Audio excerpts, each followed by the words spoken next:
नमस्कार दोस्तों, क्या आपने कभी इस बात पर गौर किया कि क्यों 1 से 2% या अधिकतम 5% विद्यार्थी ही एमपीपीएससी प्रीलिम्स में सिलेक्टेड हो पाते हैं, उनका सिलेक्शन हो पाते हैं, अन्य का नहीं। जबकि उनमें अन्य स्टूडेंट ऐसे होते हैं जो मेहनत भी करते हैं, कभी नहीं करते। तो इसके पीछे क्या कारण है? आप करते क्या है ना कि आप इन बारे में सोचते नहीं है, आपका ध्यान और कहीं लगा रहता है। आपका ध्यान है मोबाइल चलाने में, आपका ध्यान है सुख सुविधाओं में। इसमें नहीं रहता कि यार मेरा सिलेक्शन नहीं हो रहा है तो इसके पीछे कारण क्या है, इस बात को आप कभी नहीं समझते। तो देखिए, जिन विद्यार्थियों का सिलेक्शन होता है और जिनका नहीं होता है, दोनों में डिफरेंस क्या है, दोनों के बीच अंतर क्या है। तो 1% विद्यार्थी ही सिलेक्शन क्यों लेते हैं? कुछ तो कारण होगा ऐसा जो उनमें नहीं है, जिनका सिलेक्शन नहीं हो पाया। क्योंकि आपके पास क्षमताएं अनंत है और जो सिलेक्शन ले रहा है उसमें और जो नहीं ले रहा, दोनों की क्षमताएं सेम है। इसके बावजूद अगर सिलेक्शन नहीं हो पा रहा तो कहीं ना कहीं जिसना सिलेक्शन नहीं हुआ उसका ही यहां पर कारण बनता है, या कह सकते हैं उसके असफल होने के पीछे उसका ही उसमें हाथ है। तो देखिए, जो सफल होते हैं ना उनमें और नहीं होते उनमें क्या अंतर है।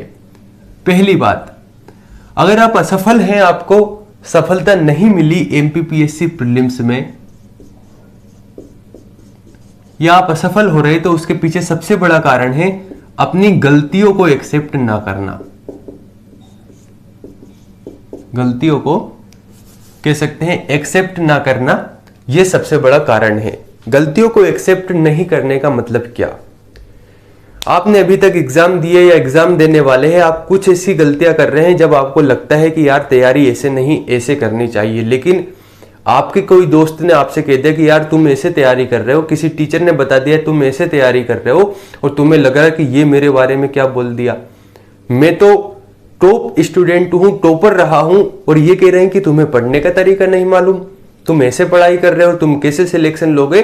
तो तुम उसको जवाब देने में लग जाते हो। जबकि अगर आपसे कोई बताता है कि आपकी गलती है, तो उस गलती में आपको ये सोचना चाहिए कि यहां पर आपके पास दो चीजें हैं।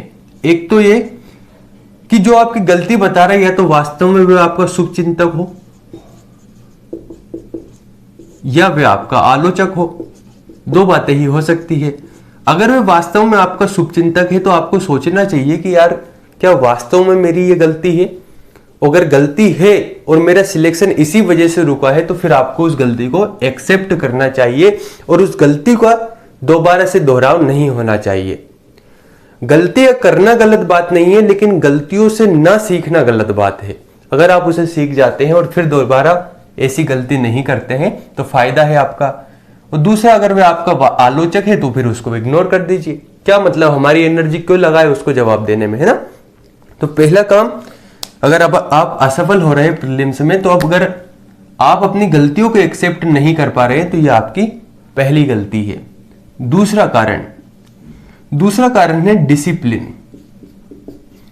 मैं पहले से कहते आया हूं कि थोड़ा सा आपको आपकी जो दिनचर्या है, जो आपका टाइम टेबल है ना, इसे बहुत ही ज्यादा फिक्स करना होगा।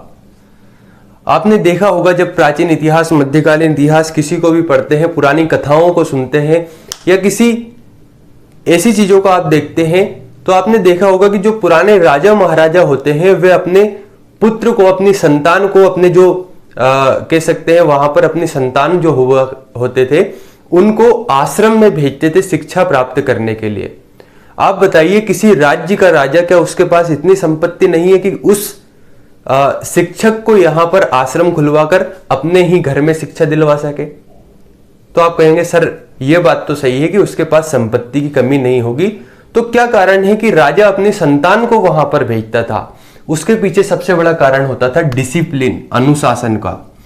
यानी शिक्षा प्राप्ति के लिए सबसे ज्यादा जरूरी है डिसिप्लिन में रहना, जो कि तभी संभव था कि वे वहां पर जाए और वहां पर अपने गुरु के अनुसार, निर्देश अनुसार अपना काम स्वयं करे और सही समय पर करे, है ना।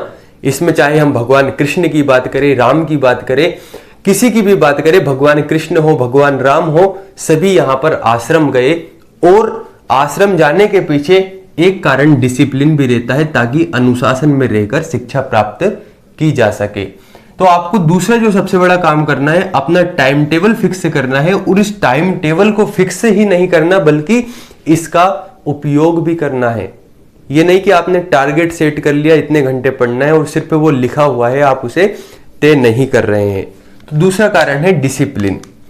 तीसरा है रेगुलरिटी, या उसे हम कह सकते हैं कंटिन्यूटी, है ना। आपको कंटिन्यू रहना है, रेगुलर रहना है, निरंतर रहना है। मुझसे अगर कोई कहे कि सफलता का आधार क्या है, तो निरंतरता ही सफलता का आधार होती है। जब आप लगातार प्रयास करते हैं, आपने सुना होगा, करत करत अभ्यास के जड़मति होत सुजान, रसरी आवत जाते शिल पर परत निशान। यानी एक रस्सी जब बार बार शिला को घिसती है, पत्थर को घिसती है, तो उस पर भी अपने निशान छोड़ जाती है, उस शिला को, उस पत्थर को काट देती है। जबकि रस्सी कितनी मुलायम होती है और पत्थर जो शिला होती है वो कितना मजबूत होता है। इसके पीछे सबसे बड़ा कारण होता है निरंतरता का। करत करत अभ्यास के, बार बार प्रैक्टिस करने से, बार बार अभ्यास करने से, निरंतरता लाने से आप आसानी से चीजों को पार कर सकते हैं। तो मेरे कहने का मतलब ये कि अगर आप अपनी गलतियों को स्वीकार करते हैं और उसे दोबारा नहीं दोहराते हैं, डिसिप्लिन अनुशासन में रहते हैं, एक फिक्स टाइम टेबल अपनाते हैं, कंटिन्यूटी यानी कि रेगुलरिटी या निरंतरता को लाते हैं, तो आप सिलेक्शन के बहुत ज्यादा नजदीक है। एक चीज और आपको ध्यान रखना है कि आपको लगातार आपका जो टारगेट है, यानी आपको प्रीलिम्स के बारे में लगातार सोचते रहना पड़ेगा, तभी आप पढ़ाई कर सकते हैं। तो साथियों, अगर आपको लगता है कि आपके ये जो जानकारी बताई गई है ये महत्वपूर्ण है, तो आप कमेंट कर सकते हैं। चैनल को लाइक करें, सब्सक्राइब करें और बताएं कि आपको ऐसे ही कुछ डाउट कौन कौन से हैं। धन्यवाद।